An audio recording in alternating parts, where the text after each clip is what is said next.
Alright, hello and welcome to my rplace dataset video. So yesterday I made a time lapse and I thought I'd share my data. So I made a Reddit post here which explains how everything works and what I recommend. But basically it's a CSV file which describes at which time what pixel was placed and at which position.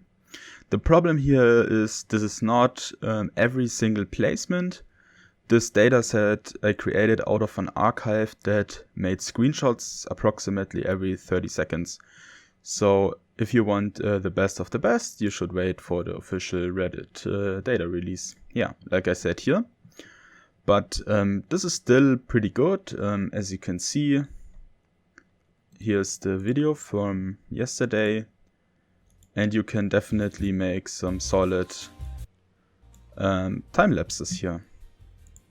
Okay, and in this video I quickly want to show how this works, how you can set it up.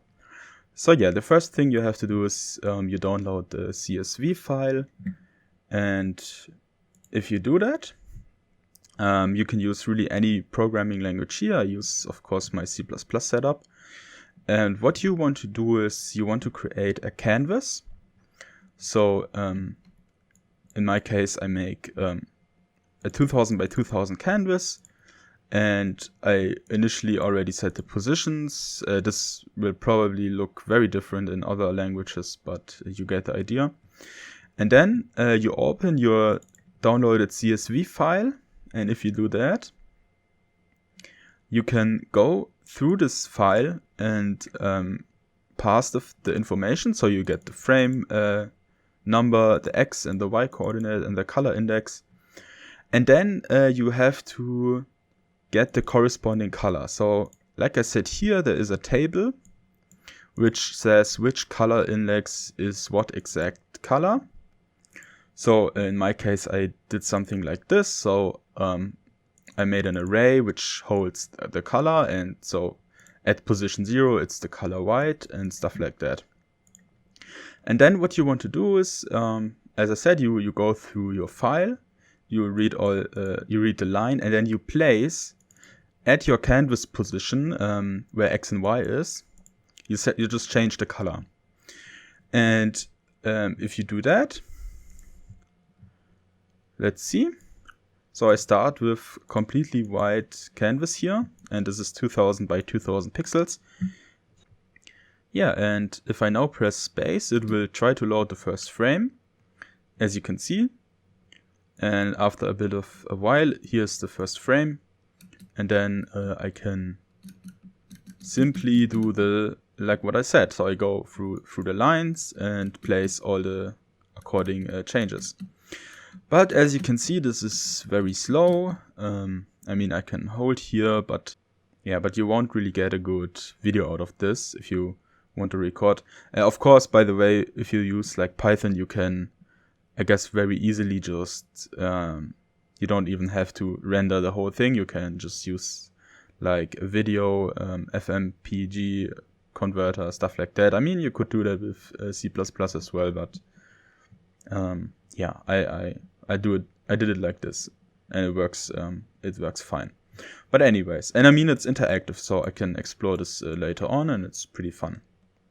Okay, but now, very important, I made a second setup where I made this a whole lot faster. So like I said in my Reddit post, my recommendation is to read all these lines and convert them into an array of structs like this, and then just save the whole data memory and then load it again. So I did that, and I want to show you how fast that is in comparison. So let's load this up here.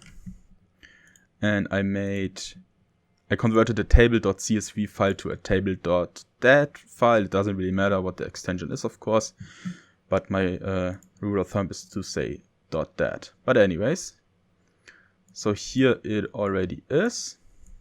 It's loaded very quickly. And let's get the console here.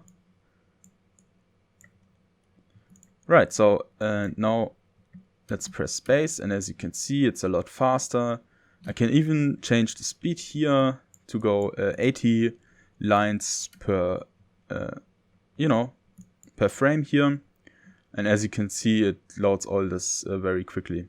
Now you can't go backwards with the system because obviously it overwrites each pixel, but you could in theory recreate the whole canvas data out of this change history table, but I wouldn't recommend. It's a lot of space.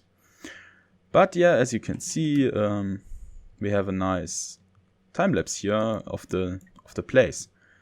And yeah, like I said, try to save your array, and then it should be pretty fast, or however you want to do it. I don't really know. And yeah, here I made it so that it loops back again. But yeah, as you can see, you can very quickly go through all of this data here. And yeah, that's pretty much it. And yeah, I also will link my Reddit post. But yeah, what's really what's really sad about the whole thing here is, let's reopen this. The archive, it starts not at the beginning. I don't know why they did. I mean, I guess they just were a bit late. But it starts like this, and this is certainly not the first frame that ever existed on r/place. But I guess that's all we have right now. But yeah, so thank you for watching, and bye bye.